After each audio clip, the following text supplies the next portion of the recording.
कई साल पहले जब मैंने पहली बार कुरान पाक की ये आयत पढ़ी कि वही है जिसने तुम्हारे लिए जमीन की तमाम चीजें पैदा की, तो मुझे ऐसा लगा जैसे कायनात का राज खुल गया हो। ये आयत मुझे याद दिलाती है कि अल्लाह ताला ने ये सारी कायनात, आसमान, जमीन, सितारे, पहाड़, समंदर, सबक छानसान के लिए बनाया है। आज के इस वीडियो में जो तकरीबन 30 मिनट का है, हम आसलाम की इस खूबसूरत तालीम पर बात करेंगे कि कायनात की हर चीज इंसान के फायदे के लिए है। ये कोई फलसफियाना बहस नहीं है, बल्कि है एक ऐसी हकीकत है जो हमारी जिंदगी को मैंने देती है। अगर तुम्हें भी हम मौजू दिलचस्प लगता है तो आखिर तक देखना और देखते जाएं कि कैसे ये तालीम हमारे रोजमर्रा जिंदगी को बदल सकती है।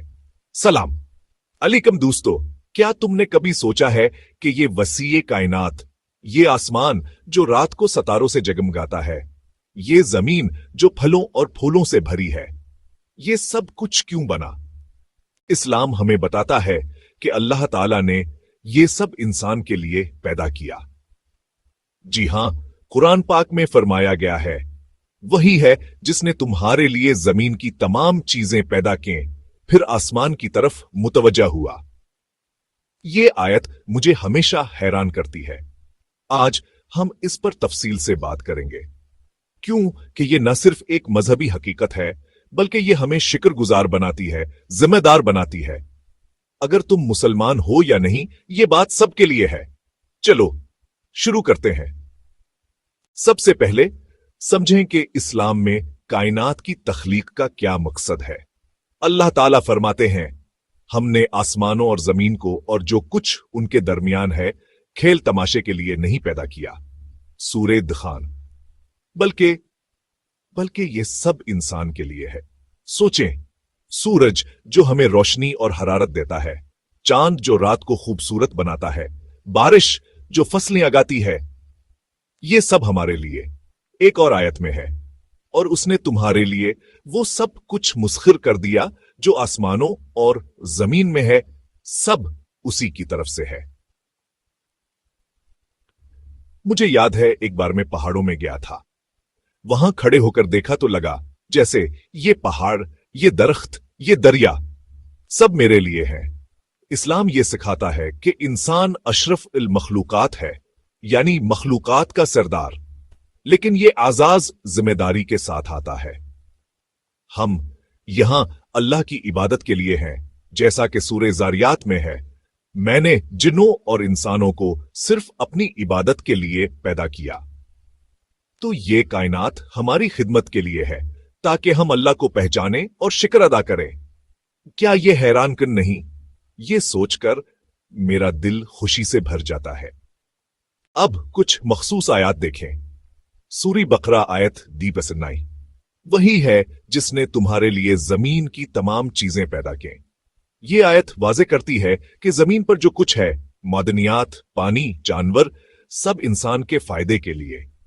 एक और आयत सूरे नहल में, और इसने आसमान से पानी बरसाया, उससे तुम्हारे लिए मशरूबात निकाले और उससे दरख्त उगाए जिनमें तुम चरने वालों को चराओ। देखें कितनी तफसील। हकीकी जिंदगी में सोचें, साइंसदान कहते हैं कि जमीन की उम्र अरबों साल है, लेकिन इस्लाम कहता है कि यह सब अल्लाह की हुकमत से है। एक जाती कहानी, मेरी दादी मुझे बताती थी कि जब वो बीमार होते तो शहद खाते और कहते कि ये अल्लाह की नेमत है, जैसा कि कुरान में है, उसमें लोगों के लिए शफा है। सूरे नहल। ये छोटी छोटी चीजें हमें याद दिलाती हैं कि कायनात हमारे लिए है, लेकिन अफसोस आज लोग इसे नजरअंदाज करते हैं।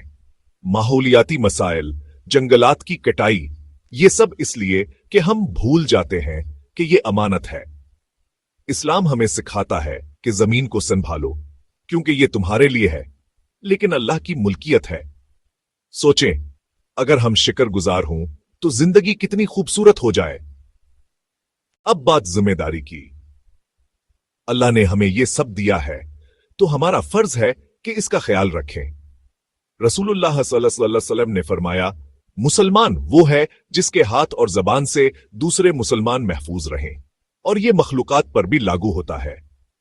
एक मिसाल, सऊदी अरब में हरम में कबूतरों को देखें, वो आजाद घूमते हैं क्योंकि इस्लाम जानवरों के हकूक सिखाता है। ये सब इंसान के लिए है, लेकिन एहतराम के साथ। मुझे जब ये सोच आती है तो दिल में एक जोश आता है। हम अल्लाह के खलीफा हैं, अल्लाह के खलीफा हैं जमीन पर। तो आएं, शुक्र अदा करें, नमाज पढ़ें, सदका दें और दूसरों को बताएं। ये तालीम जिंदगी बदल देती है। तो दोस्तों, ये थी इस्लाम की तालीम कि कायनात की हर चीज इंसान के लिए है। ये हमें शुक्रगुजार बनाती है, जिम्मेदार बनाती है। अब तुम्हारी बारी। इस वीडियो को लाइक करो, शेयर करो और कमेंट्स में बताओ कि तुमने कभी ऐसा महसूस किया। क्या तुम्हें कोई आयत याद है? सब्सक्राइब करो मजीद ऐसे वीडियोस के लिए। अल्लाह हमें हिदायत दे। वल सलाम अलैकुम।